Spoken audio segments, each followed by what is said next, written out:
ಸಮುದ್ರದ ಅಲೆಗಳು ಸಾವಿರಾರು ವರ್ಷಗಳಿಂದ ಅಪ್ಪಳಿಸುತ್ತಿರುವ ಈ ತೀರದಲ್ಲಿ ಭಕ್ತರ ಹೆಜ್ಜೆಗಳ ಶಬ್ದ ಮಾತ್ರ ಎಂದಿಗೂ ನಿಂತಿಲ್ಲ. ಇದು ಸೋಮನಾಥ ಒಂದು ದೇವಾಲಯ ಮಾತ್ರವಲ್ಲ, ತಲೆಮಾರುಗಳಿಂದ ಜನರು ತಮ್ಮ ನೋವು, ನಂಬಿಕೆ ಮತ್ತು ಪ್ರಾರ್ಥನೆಗಳನ್ನು ನಿಶ್ಶಬ್ದವಾಗಿ ಒಪ್ಪಿಸಿದ ಸ್ಥಳ. ಈ ಕಥೆಯ ಆರಂಭ ಇತಿಹಾಸದ ದಾಖಲೆಗಳಲ್ಲಿ ಅಲ್ಲ, ಮಾನವನ ನಂಬಿಕೆಯಲ್ಲಿ ಇದೆ.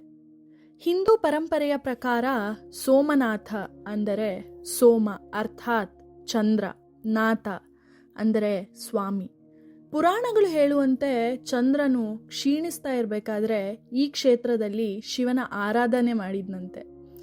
ಶಿವನು ಅನುಗ್ರಹಿಸಿದನು ಅನ್ನೋ ನಂಬಿಕೆ ಕೂಡ ಇದೆ.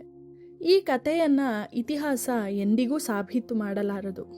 ಆದರೆ ಒಂದು ಸಂಗತಿಯಂತೂ ಸ್ಪಷ್ಟ, ಈ ಕಥೆ ಜನರ ಭಕ್ತಿಯಲ್ಲಿ ಬದುಕಿದೆ. ಇದು ಪುರಾಣ, ಆದರೆ ಪುರಾಣಗಳ ಮೂಲಕ ಒಂದು ಸಮಾಜದ ನಂಬಿಕೆಯನ್ನ ನಾವು ಅರ್ಥ ಮಾಡ್ಕೋಬಹುದು.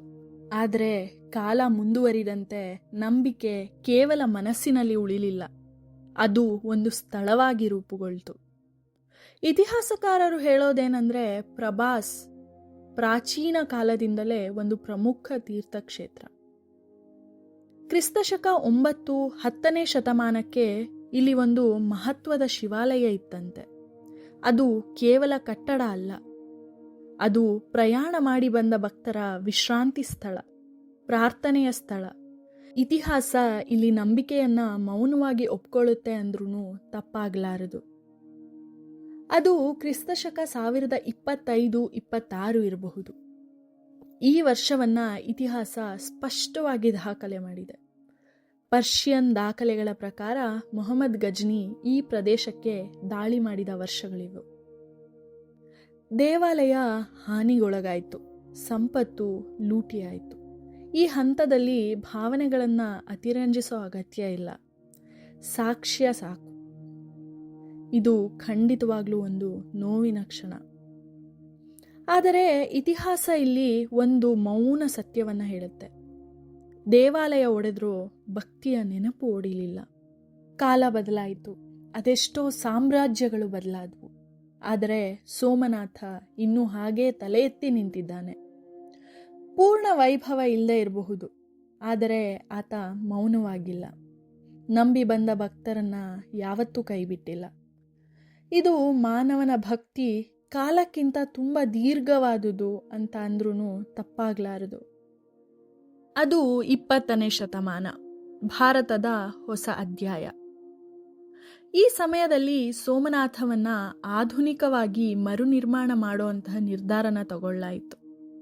1951ರಲ್ಲಿ ಇಂದಿನ ಸೋಮನಾಥ ದೇವಸ್ಥಾನ ನಿರ್ಮಾಣ ಆಯಿತು. ಇದು ಯಾವುದೇ ಹಳೆಯ ಅವಶೇಷ ಅಲ್ಲ, ಆದರೆ ಇದೊಂದು ಹೊಸ ಕಟ್ಟಡ. ಆದರೆ ಅದರೊಳಗಿರುವ ಭಗವಂತ, ಅವನು ಶತಮಾನಗಳಿಂದ ಹರಿದು ಬಂದ ಭಕ್ತಿಯ ನಿರಂತರತೆ. ಆತನ ಶಕ್ತಿ ಅಪಾರ. ಇಂದು ಇಲ್ಲಿ ನಿಂತಿರುವ ಸೋಮನಾಥ ಕ್ಷೇತ್ರ ಶತಮಾನಗಳ ಕಾಲ ಜನರು ತಮ್ಮ ದುಃಖವನ್ನು ಹೇಳಿಕೊಂಡ, ಭರವಸೆಯನ್ನು ಉಳಿಸಿಕೊಂಡ ಮತ್ತು ಮೌನದಲ್ಲಿ ಪ್ರಾರ್ಥನೆ ಮಾಡಿದಂತಹ ಸ್ಥಳ. ದೇವಾಲಯ ಬದಲಾಗಿರಬಹುದು, ಕಾಲ ಕೂಡ ಬದಲಾಗಿರಬಹುದು, ಆದರೆ ಇಲ್ಲಿ ಬರುವ ಜನರ ಮನಸ್ಸಿನಲ್ಲಿರುವಂತಹ ಭಕ್ತಿ ಅದು ಎಂದಿಗೂ ಬದಲಾಗಲ್ಲ. ಸೋಮನಾಥ ಇತಿಹಾಸದ ಅಧ್ಯಾಯವಾಗಿರಬಹುದು, ಆದರೆ ಭಕ್ತರಿಗಾಗಿ ಇದು ನಿರಂತರವಾಗಿ ನಡೀತಾ ಇರುವಂತಹ ನಿಶ್ಶಬ್ದ ಸಂಭಾಷಣೆ.